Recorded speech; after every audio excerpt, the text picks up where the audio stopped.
Hello, everyone. I am excited to be joined by my partner Jason in just a second, but he's dealing with a dirty diaper with our baby. So in the meantime, please write us and see. We want to see where are you joining us from, and are you with your partner for this quarantine for COVID-19, or are you mainly virtual? So I'm just curious where you're calling from or where you're joining us from, and is your partner with you, or are you doing it virtually?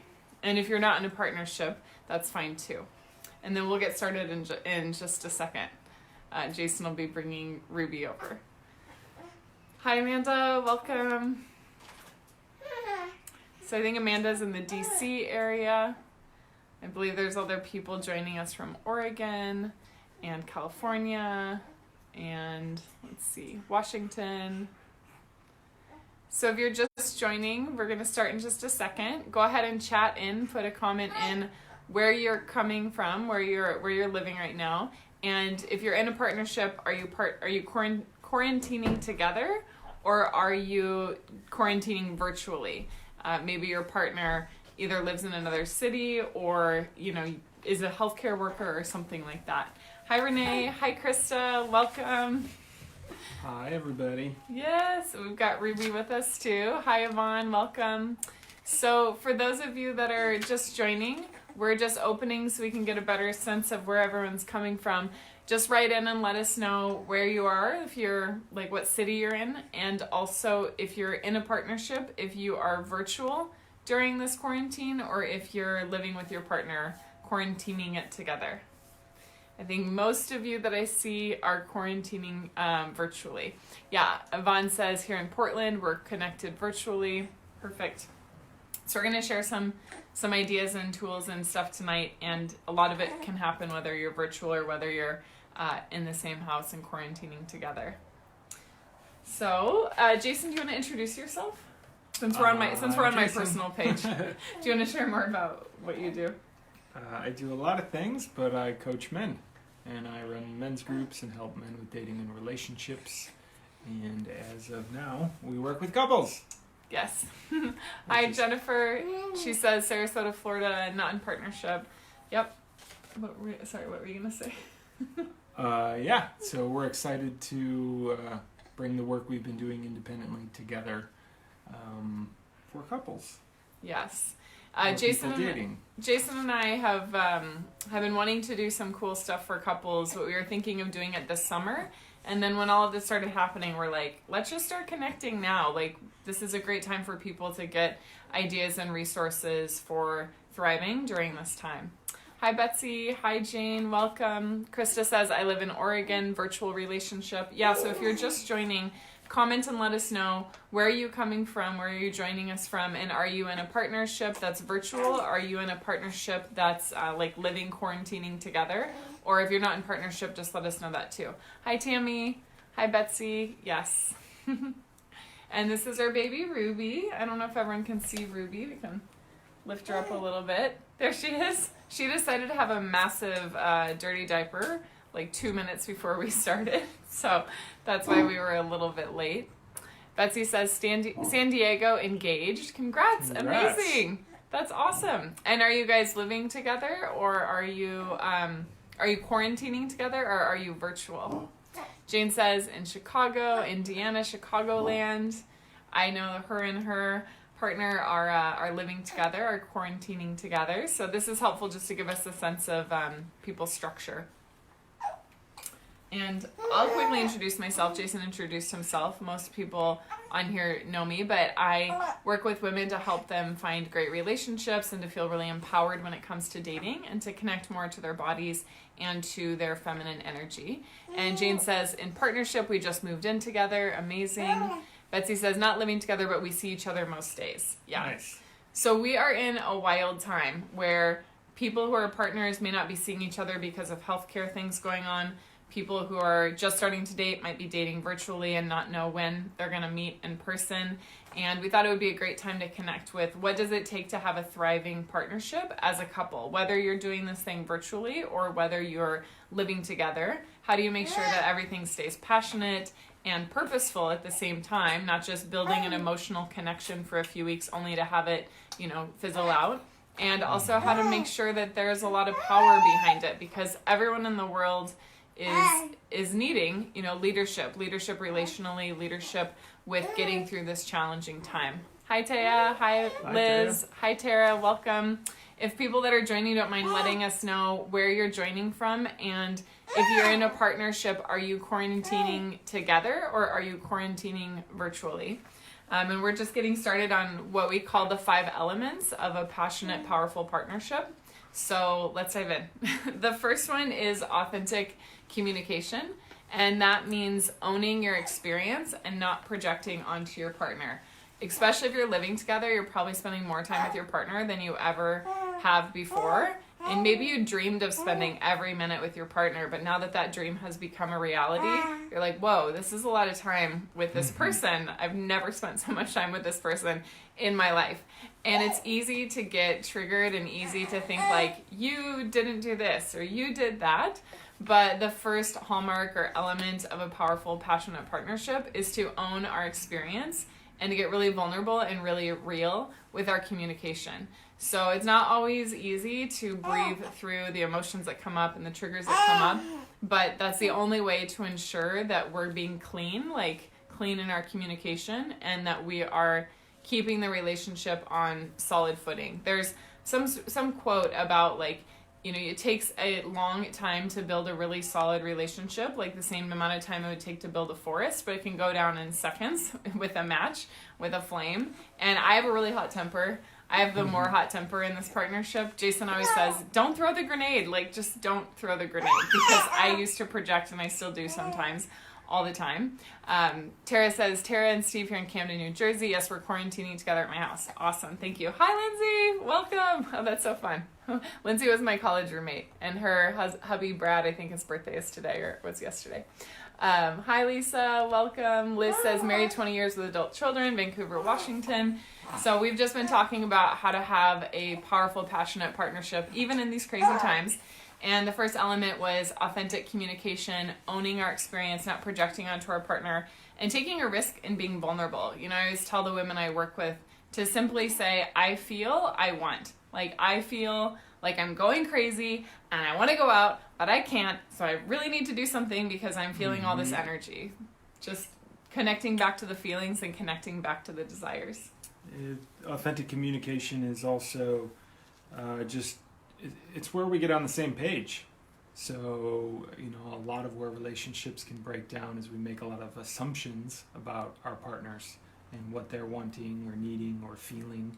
And authentic communication is a big part of, how do we create a shared reality for what's happening, what we're experiencing, what's actually going on in this relationship, and what are the tools we do that without pushing each other away, but actually, authentic communication is also one of the areas where when done right, conflict can become a source of connection. I love that. Conflict can become a source of connection. And Jason said something about shared reality. It is so easy to form our own reality right now, even if we're living in the same roof with someone, because we're watching the news or we're hearing this story or we're reading this blog or we're talking to a friend, and one person might be in a state of feeling really good and resourced, and another person might be freaking out that the world is ending, and being able to create this shared reality so that you're a team as a couple is so important. And it also keeps things interesting. So some of the tools and techniques, we've trained in and help facilitate, make it possible. So whether you've known someone 5 minutes or 50 years, how do you keep the conversation interesting and juicy and vital and enlivening? All part of authentic communication.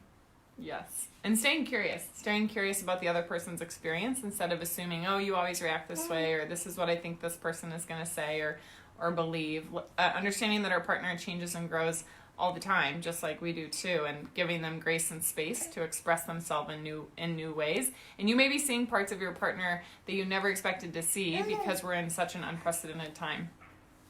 So the second thing, once we have that authentic communication and authentic relating, is polarity.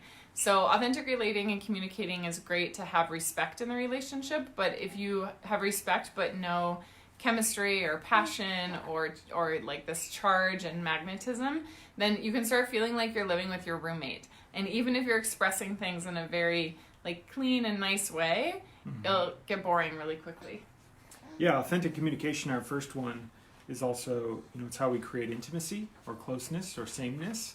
And polarity, our second element, is actually practicing the art of difference. So how do we make ourselves different in relationship? Even though we're in this relationship together, how do we express our differences in that on the individual level, and then the energetic level, which is what helps keep chemistry and passion alive, particularly over the long term. So polarity is one that becomes really, really, really important after that kind of initial year and a half phase that a lot of relationships go through, where at first we have all the hormones just kind of doing a lot of the heavy lifting for us. And then as we become closer and our relationship deepens and safety is created, sometimes that can start to fizzle out. It doesn't just happen automatically. So polarity is the art and practice of keeping things sexy, keeping things alive. And the practices for how we do that are a little different. Whether you're a man or a woman, it's about exploring these energies of masculine and feminine and how that shows up. And that any couple, regardless of sexual orientation, can practice this energy, this idea of how do we just be a little bit different to create some of that charge, some of the electricity, and some of that attraction. And that requires taking space. Like someone had commented, breaks are necessary. I think it was Betsy. And absolutely. Like if we can't take our independent time from our partner, then we're going to be creating a codependent relationship. So we have to have that independence and that dependence. It's like an infinity sign. The loops are where you take the time for yourself. Maybe you have a women's group, or your guy has a men's group, even just virtually, or one of you goes for a walk. It's those spaces and breaks where you can connect with other people in your tribe and also connect back to yourself without being around your partner. So you have something to bring to the relationship versus just expecting the other person to feed you and nourish you with their energy. You have energy that you can bring back, and the masculine partner, the person who's in their masculine energy at that time, has structure and plans and action to bring back too.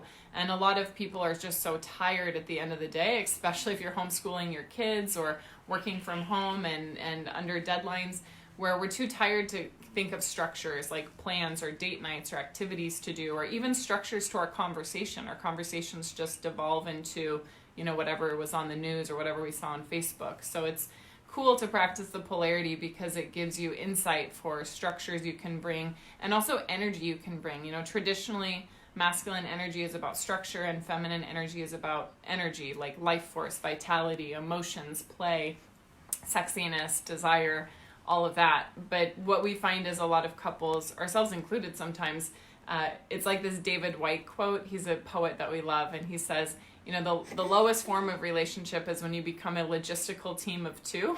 And it's so easy to just focus on the logistics, like how many rolls of toilet paper do we have, and who needs to go get groceries, and who's taking care of the dog today, did he get a walk or did she get a walk. The polarity keeps things really fun without it just being about the 3D mundane details. And a lot of it too is based on embodiment. If we're not connected to our bodies and we're just in our minds, we're going to succumb most likely to like this group think with our partner, which is good. It's not a bad thing to be on the same page as our partner, but everything starts to get really monotonous. Absolutely. Polarity's a lot of it is about the energetics, like we've been talking about, of these different She wanted to say hi. different facets. And so our third pillar is one of the expressions of that, which is just good, healthy sex. So how do we keep our sex life vital, interesting, and nourishing for both partners? Now, the great thing about knowing about authentic communication and polarity is those two can come together in the bedroom, so to speak. And we get to practice that in our sexual relationship, which, like everything else in relationship, can be very easy to just fall into habit and routine and comfort, and not necessarily something that's engaging or enlivening or exciting, particularly after years or decades of being together. Or just stop happening, A lot of people just stop having sex after they have kids or get married. Yeah, it can become one of those easy things to not make time for. But it's an incredibly important part for our nervous systems, for our hormones, for our chemicals, of staying unified as a couple, as a unit that feels connected and feels excited to see each other over time, over the years. And even if you're not in a sexual relationship right now, or you're doing things just virtually because you're not together for COVID, touch or any sort of connection, eye gazing, deep connection, can increase oxytocin, which helps our immune system. And especially if you are living together, or if you're seeing each other from time to time because you're following the quarantine and connecting with each other under that guidance. A long hug, or a massage, or a way that you can exchange energy with your partner. It's like we have the basis of authentic communication.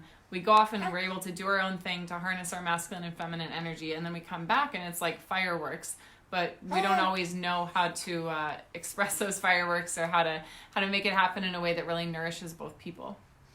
Absolutely. And so those are our first 3 of 5 elements of a passionate, purposeful, and powerful partnership. And our 4th one is it's about knowing your relationship's purpose, like the why. So one of the things that I work with men, she works with women, we've worked with couples, that we'll often notice is it's very easy to get into a relationship just because that's what you're supposed to do, right? You're supposed to date, you're supposed to get into a relationship. And it's pretty rare to actually slow down and feel into, like, why? Why are we partnering? What is it we're creating together? What is it we can make that's more than the sum of the parts? Meaning it's not just about you, it's not just about me, but there's this kind of third entity, the relationship itself, that exists, and it has its own wants and desires and purpose and expression in the world. And honing that in and understanding that can be an incredibly important compass and guide for a relationship, and for a couple to know, hey, here's where we're going, and here's how we know when we're on track. It's kind of like a 3-legged stool. If it's just you and your partner and there's nothing else to the relationship that's fueling the relationship, it's gonna wobble. It's gonna have a hard time standing up. And for a lot of couples, that third leg of the stool is children.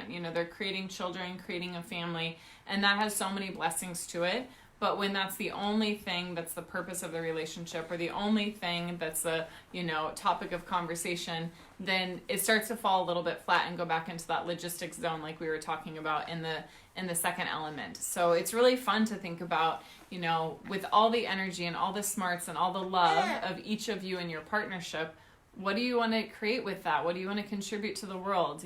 Maybe it's art, maybe it's a family, maybe it's you're on a mission, you're advocating for a population or a certain aspect of humanity.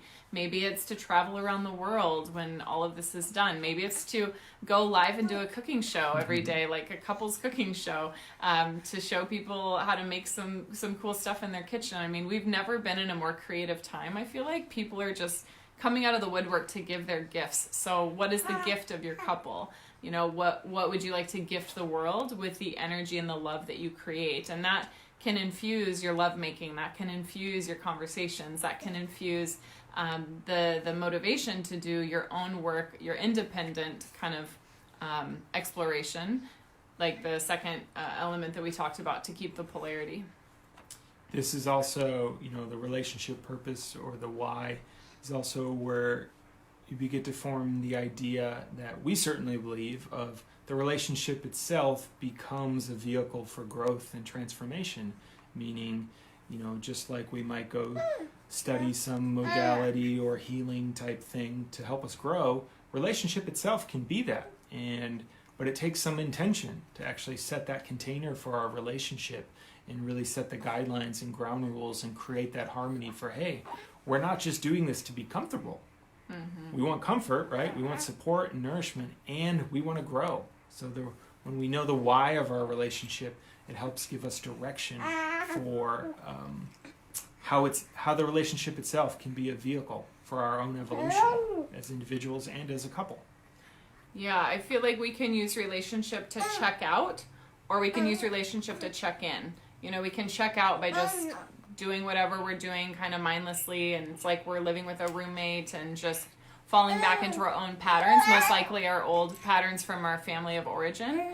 Or we can use relationship as an opportunity to check in, like, how am I feeling? What am I wanting? What's something that would help us to grow? What's something that's on my heart or on my mind? What do we want to do to give back to the world with this energy? And your triggers will come up in a relationship. I think it's that, and probably having children and being an entrepreneur are the biggest like crucibles of testing you and opening you up and helping you work through your shit, basically. And that's, you know, when you have the right container, when you have the right context for the relationship, the why, the purpose, that's actually something to look forward to, right? That this is actually going to help surface things between us that are going to help us become more whole as individuals and as a couple, which leads right into our kind of fifth element, which is shadow work. So for a relationship to be passionate, purposeful, powerful, you have to be willing to do the shadow work. And what we mean by that is getting to know and dealing with in real time the things we carry with us from earlier in our lives, earlier in our relationship, from other relationships, our triggers, our wounds, our jealousies, our insecurities. These things will come out and impact how we're relating if they're not surfaced, if they're not dealt with, if they're not brought into the light, so to speak. And they'll probably come out more now in quarantine when we're spending so much time together than maybe they would before, because we can diffuse that energy when we go to work or when we go to the gym or when we go meet a girlfriend for a drink. But now that we're with a partner, 23/7, there's no place to diffuse that energy. So most likely it comes up and is coming up. I know things came up early in quarantine where old insecurities of mine from the past came up, old trust issues came up. And, we can either use that to attack our partner, or we can use that to be like, wow, I'm really struggling with something here. I really need some help on this. I really have to heal this part of myself because I don't want it to destroy our relationship. There's an idea that one of our teachers says that, the feminine forgives but never forgets. So I personally find that sometimes I'm punishing Jason for past partners or for other things in my life. So maybe we're punishing our partner unconsciously or holding resentments against them because there's still a raw spot there and we haven't been able to either heal it or get support with it or work with it in a way that's graceful where our partner can be part of the healing instead of someone that we're, blaming for how we feel. And shadow work's also the part where we start to bring in outside influence, meaning to set up a relationship for deep long-term success, it actually helps to have some third parties involved, some third entities cross-checking our relationship, right? Pointing out what we might not be seeing, be that the men's groups, women's groups, couples therapists, coaches, support groups, other couples, that all gets involved right here in shadow work. And so these 5 elements together, the authentic communication, or really what we might think of the art of closeness, how do we become closer, how do we generate intimacy, polarity, which is how we generate the electricity of a relationship, the sexual turn-on, the chemistry, the excitement. That's actually the art of the difference we celebrate between us. And then there's the actual sex. So how do we connect physically, consummating our relationship in terms of emotional intimacy and physical intimacy that actually brings our nervous systems together? And how do we keep that interesting and vital and important over time? It's something that's really easy to forget about. And then the 4th one is the relationship purpose, or the why. So knowing what is the context for our relationship? Why are we even doing this? What is our relationship itself offering to the world? What's its gift? What's its purpose?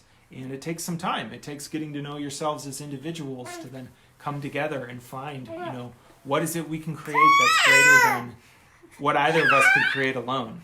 And then finally, that fifth one is, again, shadow work. So it's actually the art and practice of taking ownership of our wounds and triggers and the things that we've been carrying with us into the moment of this relationship from either earlier in the relationship, other relationships, or from well before that in our family of origin, in our past. These are our wounds or our raw spots or our soft spots that easily get triggered and activated, particularly when we're with partners in close proximity over time.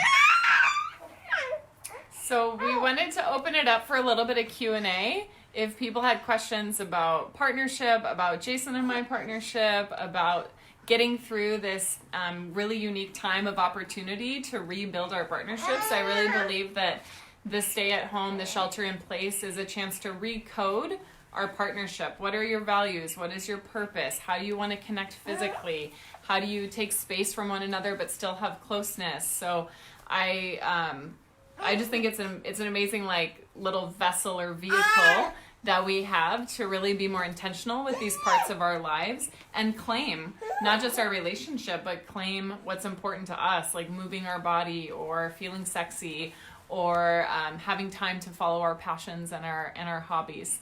So yeah, if there's any questions, please write them in because we'd love to see them. I have two that have come from other people I've connected with, but I want to see if there's any. So if anyone watching has any questions about partnership, how to survive this time with your partner without wanting to kill them, seeing them 24 hours a day, type them in. And while we're waiting on those, I will cover one of the questions that comes through is like, how do I do this if I'm virtual with my partner? So if you're virtual with your partner, those 5 elements we shared still really hold true. You might not be able to do the third element, which is like physical, sexual activity, unless you're seeing your partner, but you can still use technology. You can still create that container to really explore your intimacy. Other things are having structure. I'm not a huge structure person because I like to just do whatever I want, whatever feels good when it feels good. But Jason has helped me realize that having structure is really important. And so structure might look like a ritual, a connection ritual when you come back into the house if you're together and you went for a walk. Like, what do you do to reconnect? If you have been in separate rooms and one of you is watching the news and one of you is working, like, how do you reconnect as a couple? And if you're virtual, it's the same thing. Maybe you have a connection ritual or you have a reconnection ritual. You could talk about gratitudes or what your intentions are for the day. You could talk about what your fears are and what your hopes are. There's a lot of tools and practices that you can intentionally build your relationship. And in fact, when I met Jason on our, I think maybe second or third date, he introduced me to some of these exercises, some of these tools and practices to deepen the intimacy, as we were talking about with the first element, with authentic relating. And it made a huge difference in our relationship to be able to do things like noticing or curiosity or really getting to know each other on a deeper level. So Julie says, I've been dating a guy for 5 months and he's pulled back all physical contact because he has asthma, but he seems to be happy with no kissing or sex. Now we just hang out forever in person and drink a lot. Thank you, Julie, for sharing that. So it sounds like the physical intimacy is off the table. It's a boundary he's setting for his own health reasons, which I understand can be really hard, but also is something that you're respecting. So then I'd be really curious, how can you get creative with the emotional intimacy? How can you go deep emotionally, and how can you use that emotional intimacy to build more connection, along with the polarity, the second element we were talking about? I know that you have women's group that you work with, but does he have men's group? Does he have people he can connect with besides his son, who can nourish him and replenish him and give him ideas and inspiration and a sense of himself, so he doesn't feel like he has to just merge with you? And then I would also be really curious about how you two can get creative, even if there's no physical touch. How can you turn each other on energetically or mentally or emotionally? Because sometimes turn on is the physical contact, but sometimes turn on is fantasy or is desire or is expressing how badly you want the other person or is telling them what you would like to do if you could. And that goes for virtual couples too. Like, how can you heighten that sense of arousal and bring that eroticism to the relationship, even if there's no physical contact?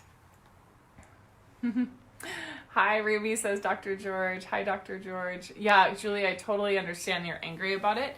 And I think that's a great opportunity to do some of that shadow work, the element 5, and express your resentment with an open heart. It's one thing to express our anger and throw the grenade like I used to do and I still sometimes do. And it's another thing to just be with the anger and express it, but without cutting down our partner or destroying our partner. And I would bet if he felt your anger from an open and loving heart, he would want to protect you from the hurt that's causing. He wouldn't want to be causing that hurt for you. It sounds like he's drawing a boundary and you're respecting it, but maybe he doesn't feel the impact of that, or you don't feel him present with you to help solve the challenge. So I would think it's important to engage and enlist his loving care to want to be in this situation with you in a way that really nourishes both of you. Do you want to add something about that? The no physical contact thing?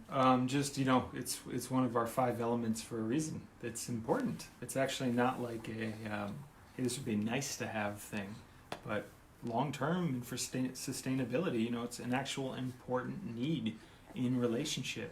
So being able to have these conversations and presence, what we need and what we want and what the impact is on us when we're not getting it is really, really important. So I actually think it's great that you're so aware of it and that you feel some fire around it, because it seems like it's something really important to you and important to any relationship, really. And that, hopefully with the right transmission from you, something that he'll get, even if he can't change his behavior right now, something that you might wake him up to, like, hey, this is really having an impact and it hurts. Mm-hmm. Thank you for voicing that.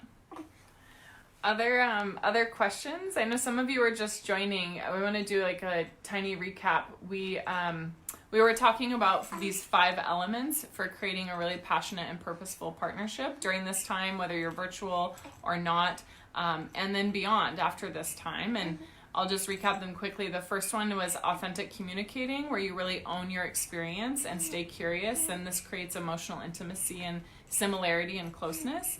And then the second element was polarity, creating difference, purposely creating difference in your relationship so that you don't just merge and lose all of that sense of chemistry and connection. And then the third one was intimacy, primarily physical intimacy and touch, and having that erotic part of your relationship so it doesn't feel like you're just dating your roommate.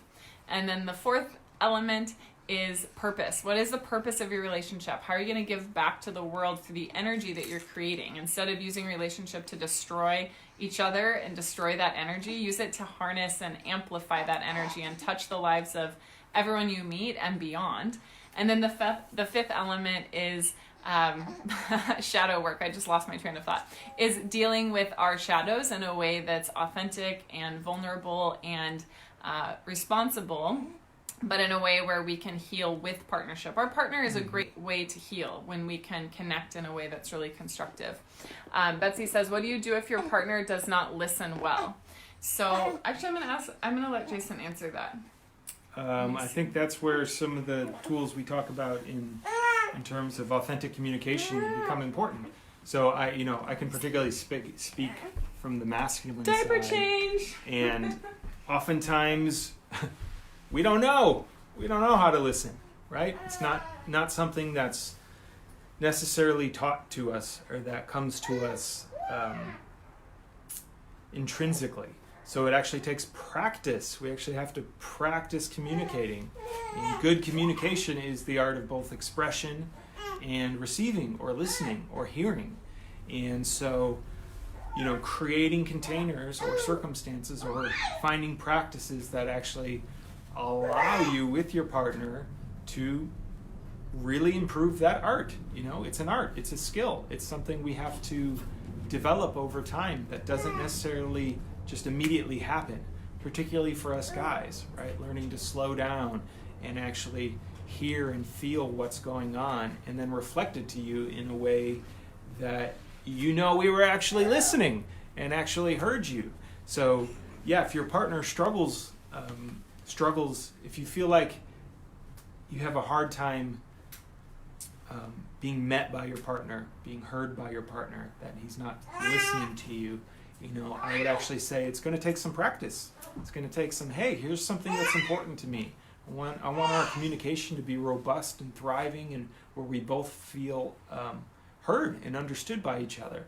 So, maybe here's some practices or some things we could do, or some things Violet and Jason suggested. Like, are you up for that? Hopefully he is, because he probably really likes you. And one of the things, we had a little connection happy hour on Friday night. I don't know if some of you checked that out or not, but one of the questions that we posed to the group was, what I'm really getting about you is. So when we're listening to someone, sometimes we're thinking, oh, what am I going to say in response? And we're preparing an answer. But by the time the time comes to share that answer to what they're sharing, that's in the past. And so what if, instead of going on to our own thing, we said, oh, hearing you say that, what I'm really getting about you is how much you love people. Man, it is really hard to be on quarantine, but I'm really getting that you love people, that you're an extrovert, and that you really care about connecting with others. Someone really feels seen when we share in that way. Absolutely. So yeah, and we're excited to share that we're going to be going into all this a little deeper about this time next week. So we're going to be doing a more interactive Q&A on Zoom, where we can see everyone on video. And, where you can participate and actually ask us questions over voice and in video, and we'll be able to give you a deeper transmission of these 5 elements and kind of what it takes to create them and implement them in a relationship, and why they are really what we think is the foundation for something that'll last a lifetime, and still remain sparkly and fun and interesting the whole time. Yay! So to do that, you can sign up for that for free at violetlange.com/couples. And we'll put the link in the notes too, yeah. In the comments. And it'll just ask for your name and email, and then you'll get the link to be able to join us in that. So definitely come check it out. If you know any other couples that are interested as well, certainly send them our way. And you don't have to be quarantining together. You could be dating someone or in partnership, but because of the circumstances, you're just doing it virtually. So it's violetlange.com/couples, and we're going to go much deeper into each of these 5 elements. What else? I wanted to say something else, but I forgot. Yeah, that'll be this exact time next week. Yeah, 6 p.m. Sunday. 6 p.m. Pacific next Sunday. 6 p.m. Pacific, and we'll be able to answer more questions live there too. And again, just kind of go over everything we talked about again today, but a slightly deeper transmission of that. Mm-hmm. Any other questions? If anyone has any other questions they want to write in, we're happy to take them now, or else we'll see you next Sunday at 6 p.m.